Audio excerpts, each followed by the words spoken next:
abandi ibihumbi bazagwa imbere yawe, abandi inzovu baza kwikubita imbere, abandi ibihumbi bazagwa imbere yawe, abandi inzovu baza kwikubita imbere, uzabibonesha amaso ntibizagufata, nzaba ndi kumwe nawe mwana w'umuntu we, humura.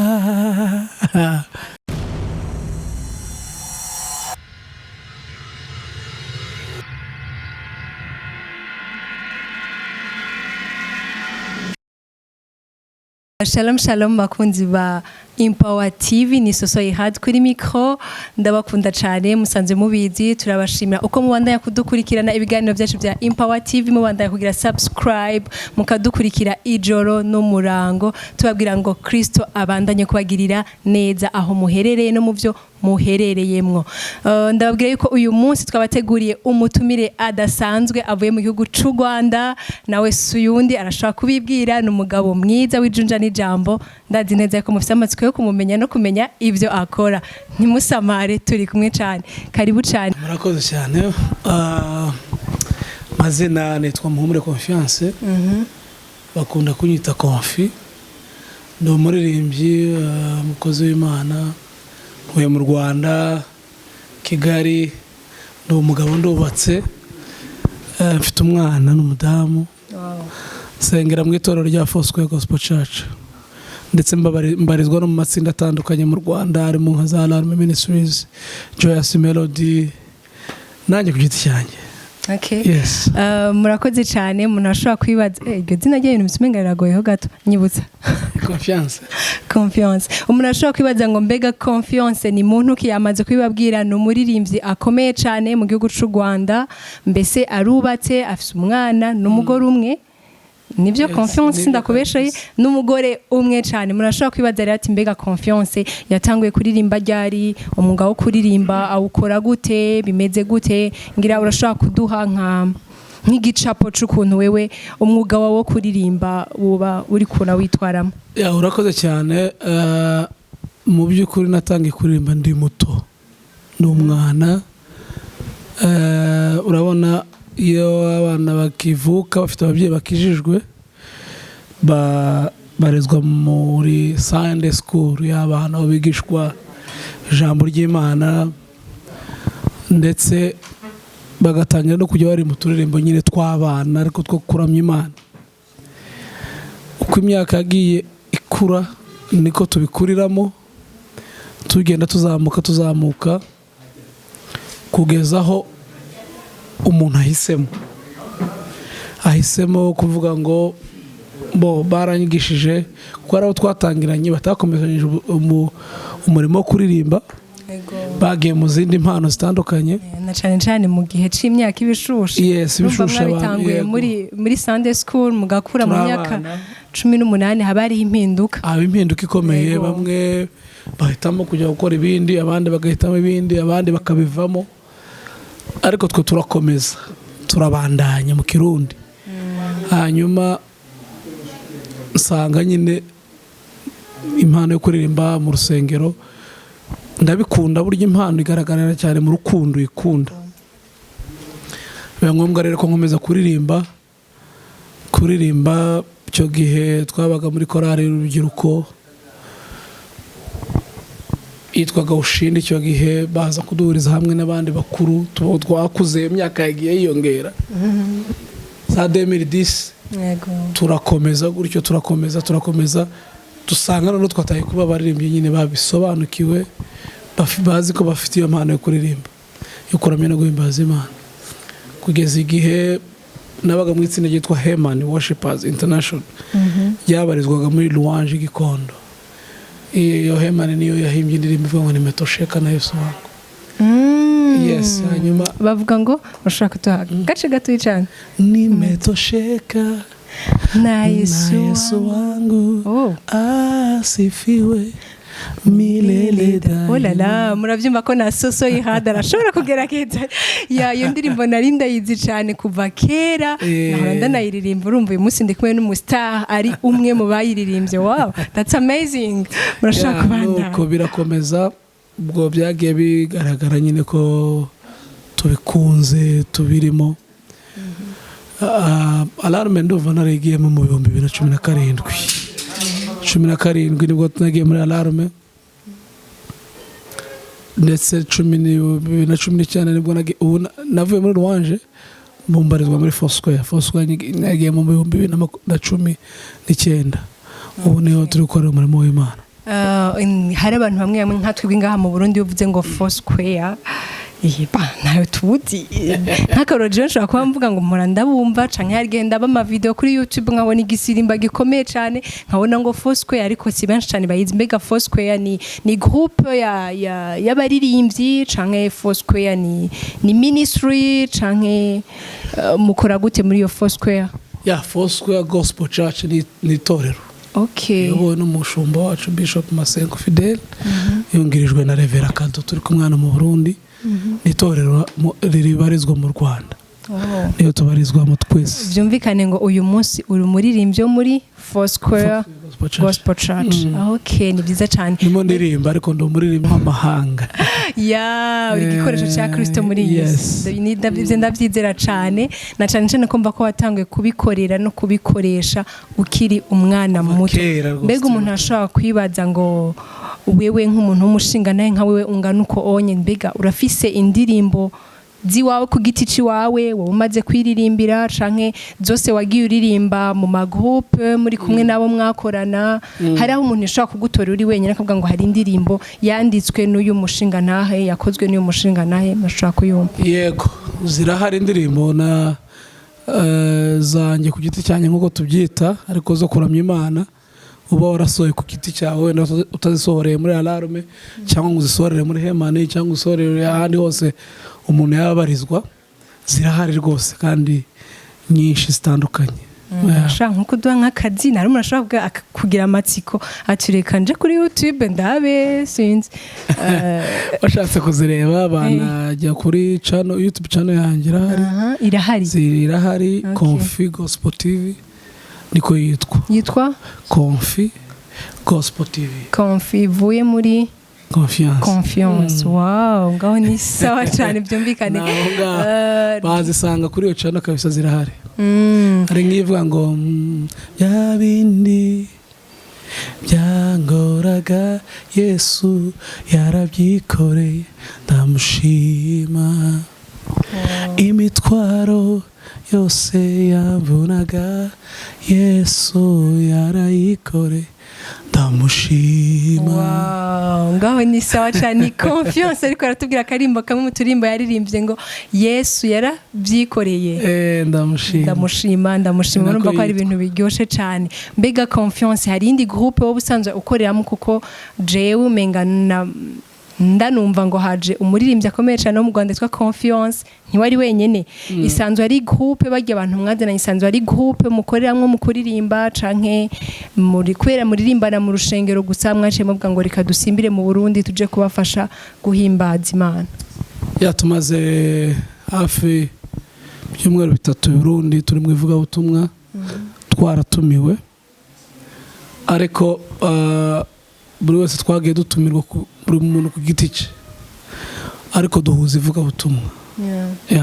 Twarazanye nk'itsinda, urumva tuyobowe n'umushumba Pastor Revera Kado. Mwese mwavuye mu ishengero rimwe? Ni Revera wo muri Foursquare, nanjye ndo umuririmbyi muri Foursquare, Frank nawe ni umuririmbyi muri Foursquare, Musabwa nawe ni umucuranzi, ari undi twazanye nawe Gisirimberi, andi Gisirimberi twazanye nawe witwa Gatore, nawe turabana muri Foursquare. Rero twahise tuza bateka tujye Burundi, adutumiye tujye kuramya no guhimbaza Imana kabisa. Birumvikana neza yuko byukuri mwaje gukora igikorwa cy'Imana kandi igikorwa kidasanzwe, niko novuga ngo byukuri birumvikana ko ari ibintu biryoshe cyane.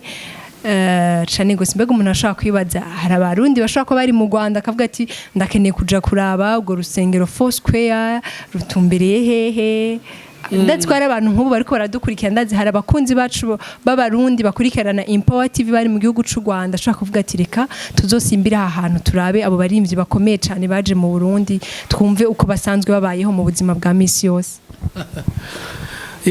Urakoze. Foursquare ni itorero ribarizwa mu gace kitwa Kimironko. Ni itorero rirazwi uwo wabaza wese Foursquare Kimironko yakugeza rwose. Bakunzi ba Impano TV muravyumva neza ukaba uri mu Rwanda wifuza kuzoja gusangira n'aba bantu bwiza bw'Imana gutazira Imana gutambigisira Imana cyane muratumiwe cyane muzoje kuryoherwa na hamwe nabo.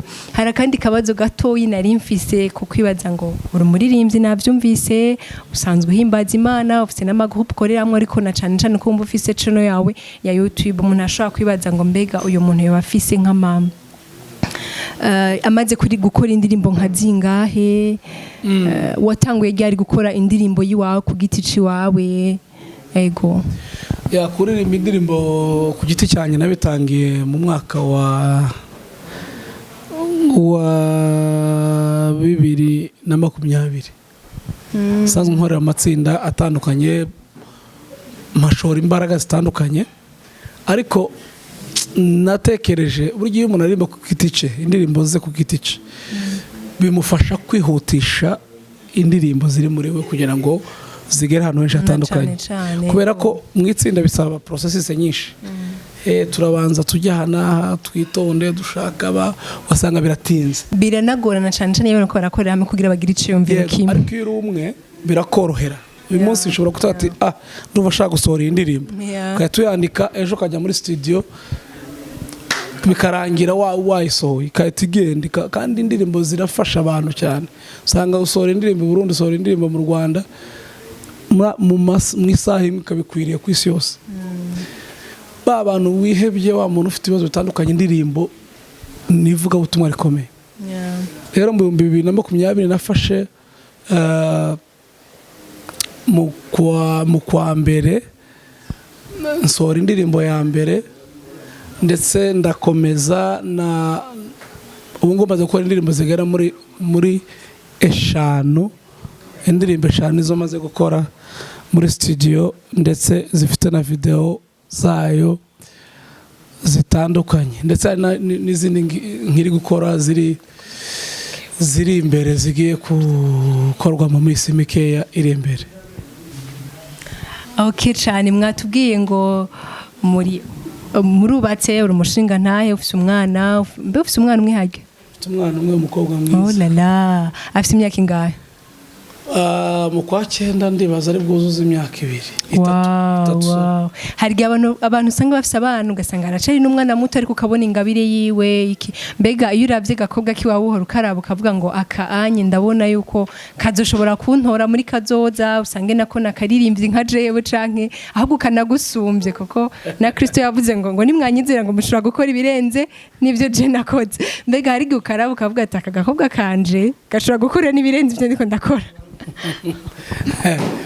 agakobwa rero karacyari gato gusa nagakubaganye nyine turamenya ibyo kazakora ariko mbona gakunda kwandika gakunda biki kaba kandika gusa kandika byo kuririmba wenda n'ibindi tuzabimenya uko kazagara kegera hejuru ubwo urumva ashobora kuba umwanditsi ni ibintu bikomeye cyane mbega mwanavuze umupfasoni wanyu mbega umupfasoni wanyu sinyekeranya ndabizi ko akijejwe ategezwa kugushigikira mu murimo w'Imana nawe ashobora kuba ari umuririmbyi ashobora kuba ari umuvugabutumwa mu buryo butandukanye wewe nawe ni umuririmbyi twashakanye n'ubundi mu ministeri atandukanye nka True Promises niyo abagamo ndetse abantu muri alarme nawe tuyibanamo ndetse tujya tunaririmbana ku giti cyacu hari indirimbo mfite zimwe turakorana nawe mu mavideo ugiye no kuri video wamubona mu madimisi abanyarwanda mutwemeza abantu bose ngoma mbona kuri YouTube channel ngo umugore n'umugabo bafite channel yabo hari nabo nkunda cyane gukurikirana muri bayitabura keye sinzi papi na Dorcas olala barumva bajya abantu n'abambere ariko hari n'abandi benshi couple menshi yo mu Rwanda vraiment muri ko makora ibintu byiza cyane nibaza ko nabwiwe mugiye kuja mu rutonde rwabo nzuze ndakurikirana biraryoshe cyane hama mbega izo ndirimbo uririmba canke muririmbana n'umufasha wiwawe ni wewe uziyandikira canke hari umuntu agufasha kwandika bigenda gute nyinshi ni ngewe uretse nk'iyo twafatikanyije n'abandi nashatse n'amavuta y'abandi ariko ahanini izo mfite ni ngewe ngaho ni sawa cyane hari igihe umuntu yibara kandi kari genda baza hari akandi kabazo ndiko ndibaza kamwe iyo umuntu ari nk'umuririmbyi zaba indirimbo z'Imana zaba indirimbo z'isuko nkunda kuvyumva abafise abantu runaka akurikirana canke abafise igicapo runaka cyane yipfuza gushika sivyo iyo rero afise ico gicapo runaka cyane yipfuza gushika hari gusanga afata abantu bamwe muri iyo carrière yiwe canke muri ako karere ariko arakoreramwo akavuga ngo je nshaka gushika nka hariya uriya muntu ageze cyangwa ugasanga aragufasha mu buzima bwa misi yose sinzi mbega we mu Rwanda mu baririmbyi nyene na cyane ba gospel na cyane ko ari gukorera hari umuririmbyi wo bona ukavuga ngo uyu niwe karorero kiwanje canke niwe ntambukira ko kugira ngire aho nshitse urakoze kuri ico kibazo mu by'ukuri ngiye mbona ahanini buri muntu wese akeneye undi buri wese ushobora kumwigiraho ikintu tutavuze ngo ni kanaka buri muntu wese agira ibintu byiza wamwigiraho dufite abaririmbyi benshi buri wese ni umwarimu mwiza wakwigiraho ibintu bitandukanye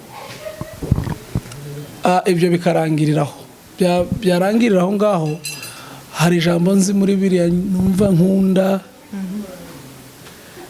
kandi nifuza kugera kuri iyo level Bibiliya iravuga ngo mugere ikirenge mu cya Kristo donc mwigana Imana nk'abana bakundwa donc iyo wegera Imana cyane ukabana nayo iguha ibintu bitari by'abantu byayo bivuye ku mutima wayo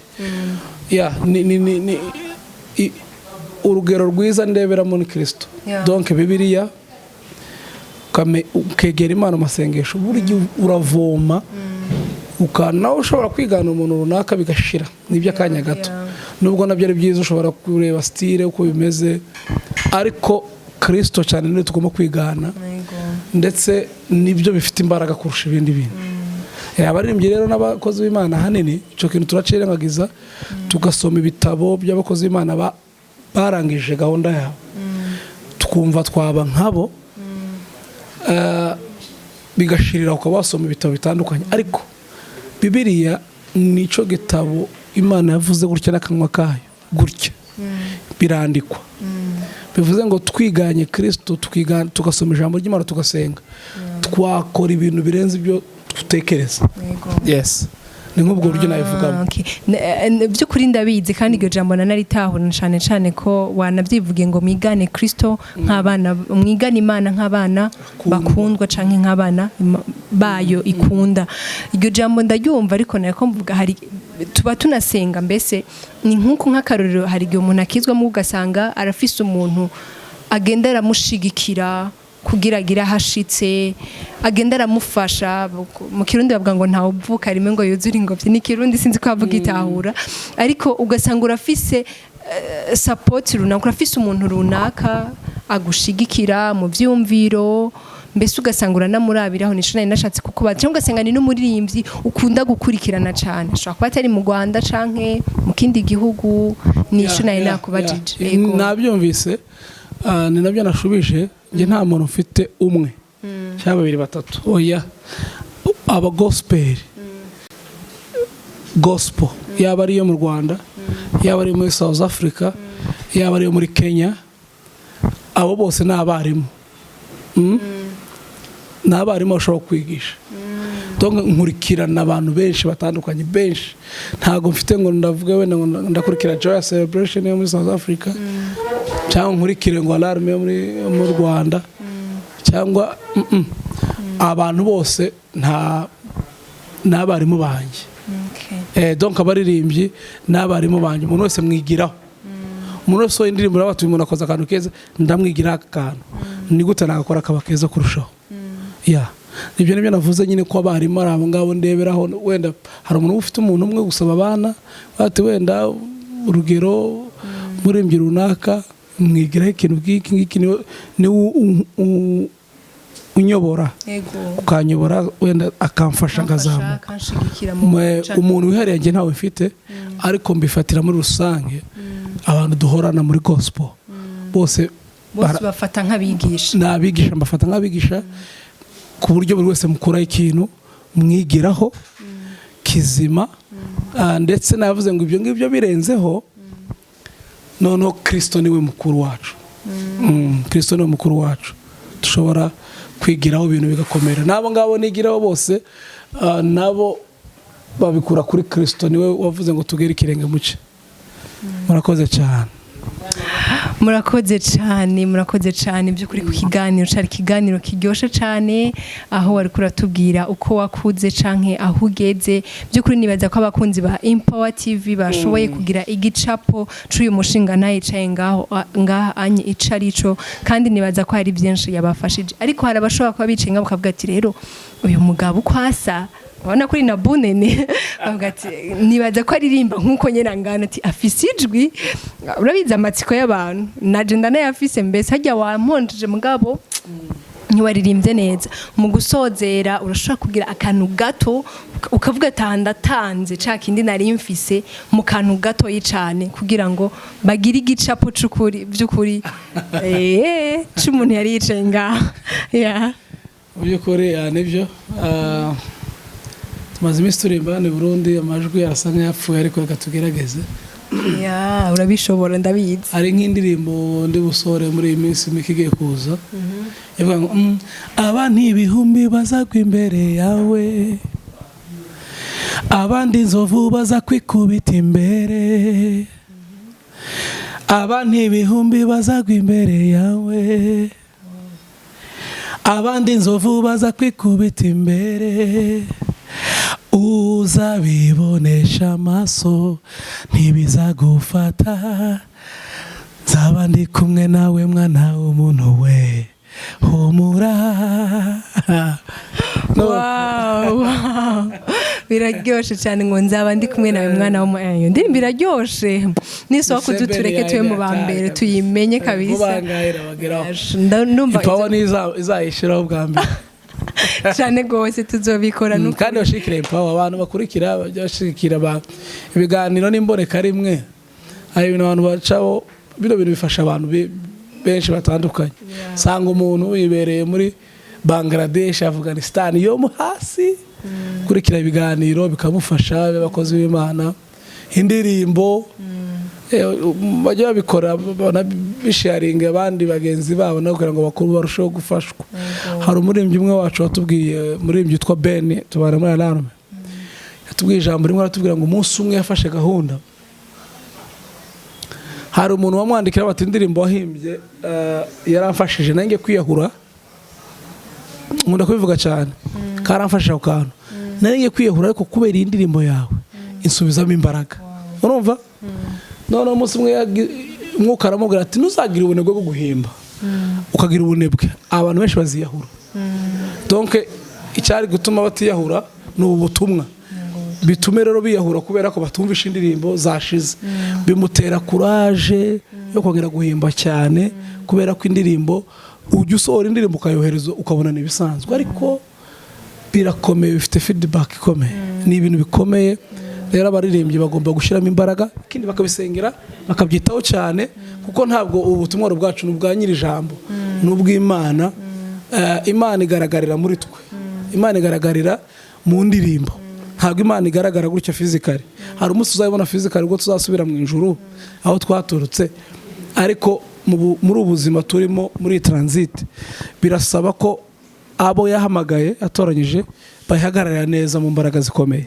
Bivuze ngo ari abavuga butumwa ari abaririmbyi ari ikibashema imbaraga bino bintu ntabwo ari imikino bino bintu ntabwo byoroshe bino bintu ni ibintu bikomeye bituma abantu benshi bashobora kuva mu mwijima bakajya mu muco abarundi bahita ngo ni mu mwiza umwijima tukajya mu muco ukomeye so ntabwo ari ibyo gukirisha rero ni ibintu byo kurarira amajoro tukabitegura neza kugira ngo bisohoke hanze bifite imbaraga zidasanzwe bino bintu by'Imana bitandukanye na sekira impamvu bitandukanye na sekira urasohora gusa indirimbo nyine muziki ni no kubyutsa amarangamutima ariko gospel ni ya indi gituma umuntu ashobora kuvuga ati iki kintu ndakiretse biranavyura n'iyota bikakubyutsa bikumva hari ikintu shanje mibaye muri wowe ni gospel ni ijambo ry'Imana rikomeye rero ntabwo ari nka bisaba rero ko amavuta aherekeza ibyo bintu yego murakoze cyane confiance wakoze ku bw'ikiganiro wakoze ku urakoze no kubw'impanuro nibaza yuko sabaririmbyi bonye b'abanyarwanda bari kurabwira ariko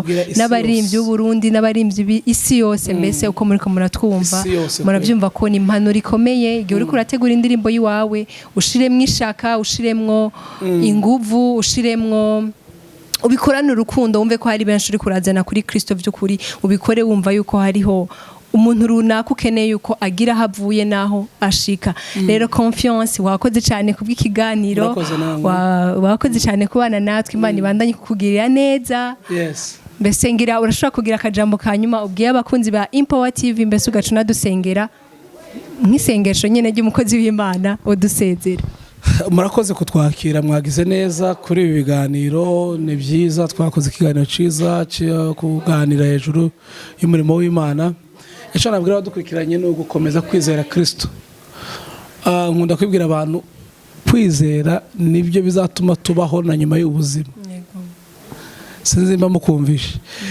kwizera Imana cyangwa kwizera Yesu bizatuma tubaho na nyuma y'ubuzima donc ntago bizashirira mu isi ahubwo tuzongera tubeho no muri uriya buzima tuzaba turimo mu buzima bw'iteka ryose rero utarizera Kristo waba aho uri hose umwizere kandi ucitse intege ufite ibibazo bitandukanye wicika intege Kristo turasabye Kristo agushoboze ukomere ushikame nta gihe kitagira iherezo nta nijoro ridaca ibyo unyuramo byose hari igihe bizarangira komera ushikame nicyo kintu nkomezi naho abantu badukurikiranye Imana ibaho umugisha katubasengere cyangwa dusenge Imana kugira ngo Imana igire icyo ikoze hagati muri twe Imana turaguhimbaje wakoze muri kiganiro turangije na Impano TV no umugambi wawe ntabwo twari tuzi ko bizabaho ariko ni wowe ubigena umugisha w'Imana kuba dukurikiye n'abazadukurikira hanyuma ubabeho abafite ibibazo bitandukanye n'indwara zitandukanye zidakira n'abafite ibibazo bitandukanye by'ubuzima uri Imana ishobora byose ubagereho ikiganza cyawe gikore kuri buri umwe wese mwami Imana ikiganiro abazakibona bazuzuzwa imbaraga z'Imana abatarakizwa bazakizwe nico niyo misiyo basigaye bigishwa ikomeye abagenzi b'Impano TV baho umugisha wo kwamamaza ubutumwa bwawe kuko ari iyo misiyo nayo wabahaye urakoze Imana turagushimiye none n'iteka ryose ni mu izina rya Yesu Kristo amen.